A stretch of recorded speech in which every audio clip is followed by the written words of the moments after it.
Are you ready to take your podcast to a whole new level? Then get ready to enter the world of video podcasting. If you've been podcasting for a little while, video can seem a little scary. What camera do I use? What software do I edit and record with? And what about lighting? Today, I'm breaking down everything that you need to start your video podcast. From choosing the right gear to publishing your first episode, after watching this video, you'll be confident enough to let that camera roll on your video podcast. All right, let's start with cameras. The good news is that with cameras, as well as a lot of the gear that I'll be mentioning, you will not have to break the bank. In fact, if you're just starting out, you can get by just using your phone. If you're on a Mac, the continuity camera option makes connecting your camera both wirelessly and wired relatively simple. If you're on a PC, look no further than Ecamm from Elgato.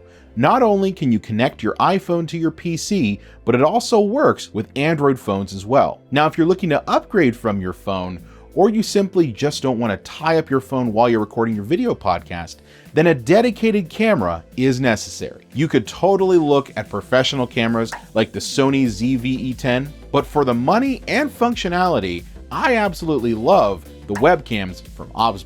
The Tiny 2 4K webcam is what I'm currently recording this video on right now. And while it is a solid PTZ style webcam, for a video podcast, you can absolutely get by with just the OBS Meet 2 4K webcam. The truth is, it is perfectly okay to start with a simple webcam or your own phone.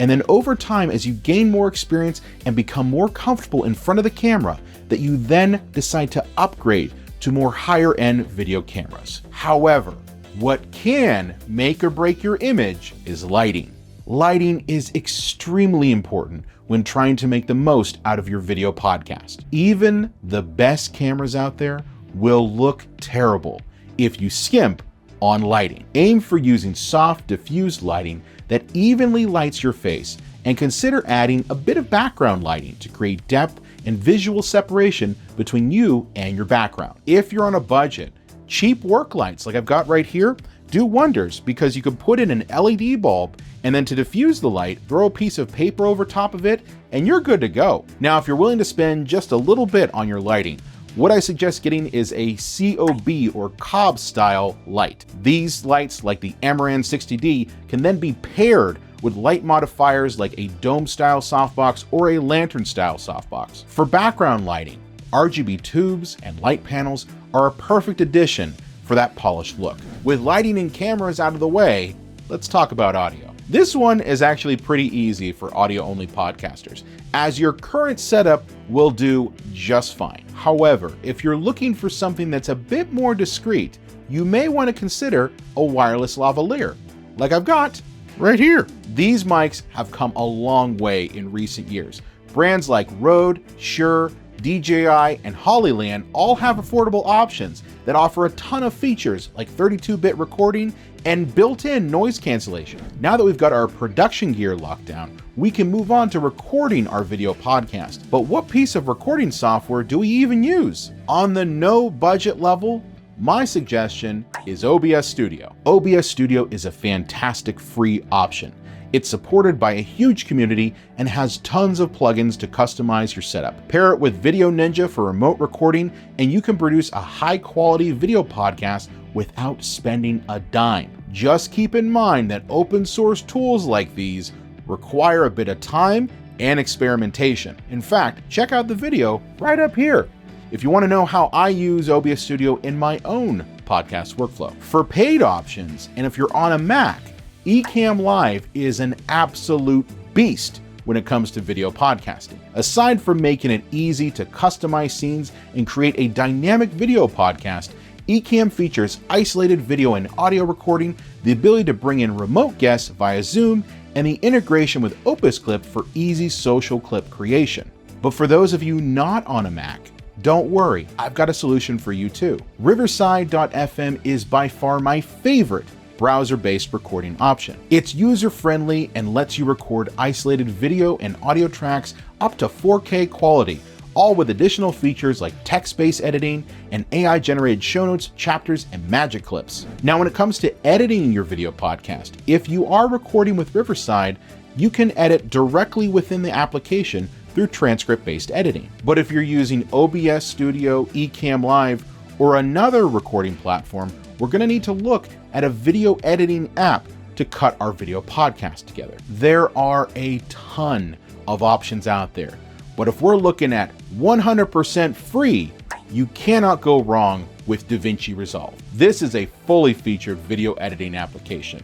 It does way more than just podcasts. You can easily cut together your recording, add in music, add in graphics, and master your audio through their Fairlight page, and you are good to go. The one major caveat with DaVinci Resolve is that it does have a fairly steep learning curve. But the good news is that there are tons of resources online to help you get past those early stumbling blocks. In terms of paid options, Adobe Premiere Pro is my go-to video editing app. For video podcasting specifically, I love the Essential Audio tab, as I can categorize and process my audio with the click of a button. And since it is within the Adobe ecosystem, I can easily move my edit over to Audition if I want to fine-tune my audio any further. The biggest drawback, of course, with Adobe is the price. Their monthly subscription can be a bit steep for people who are just starting. Now, Resolve and Premiere are fully featured video editors, but if you are looking for something that is simpler, you cannot go wrong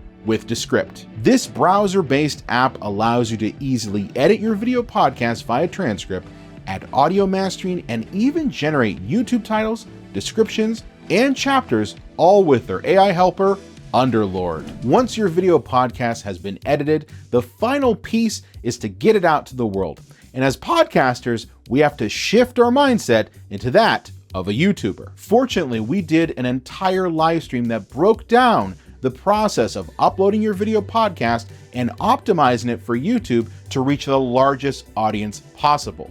And you can check that out right here. But there are two key takeaways that I want to highlight: your thumbnail and your title and description.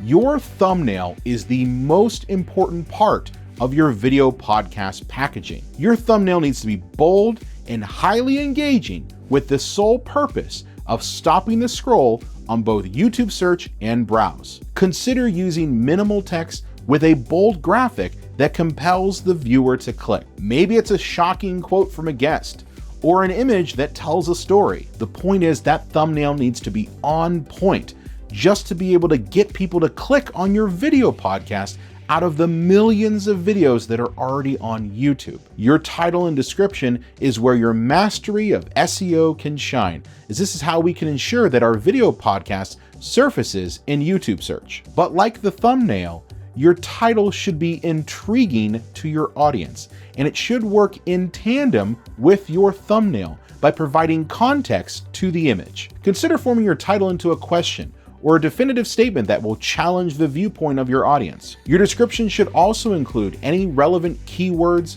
links, or calls to action that you reference within your video podcast. Again, this is just the tip of the iceberg as it pertains to YouTube optimization. If you really want to get down into the weeds when it comes to YouTube and podcasting, definitely check out our previous live stream. Now, video is fantastic. And while you're creating a video podcast, you might as well create an audio-only podcast. But how do you get your audio-only podcast up onto Apple Podcasts, Spotify, iHeart, or the many other podcast applications out there? Well, you need a media host, and that is where Libsyn comes in. We are the original podcast media host. We've been at it for over 20 years, providing podcasters both big and small with best-in-class service, support, and tools to ensure that you and your message reach the largest audience possible. I've been a customer of Libsyn since 2016, and I love the fact that I have access to the same level of support and tools as podcasts way bigger than mine. And the fact that you have monetization options through Libsyn ads means that you're with a media host that can grow and scale with you. Use the link in the description to sign up with Libsyn and start your podcast today. And there you have it, everything that you need to start a video podcast. Remember, start simple and upgrade as you go, with a focus on creating content that connects your message with your audience. And if you're looking to learn a bit more about video podcasting, do me a favor and check out our playlist up there with more tips and techniques to take your video podcast to the next level.